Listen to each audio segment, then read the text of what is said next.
Welcome to Man Does Tech, where I solve the problems you didn't even know you had. In this video, I will explain how to replace a Ford Focus brake light. First, gather your tools, which typically include a Phillips head screwdriver and the correct replacement bulb. Always ensure your car is parked on a level surface with the engine off for safety. Begin by opening your trunk or tailgate to access the rear of the tail light assembly.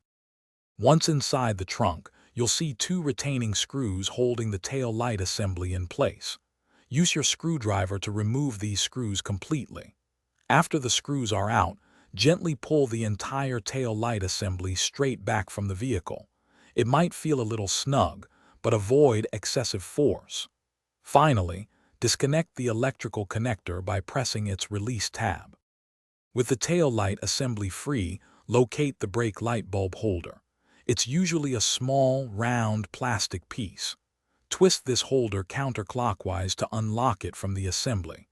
Carefully pull the old bulb straight out of its socket.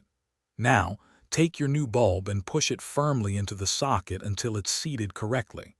Avoid touching the glass of the new bulb with bare hands.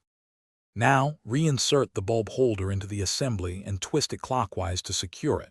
Reconnect the electrical connector, ensuring it clicks into place.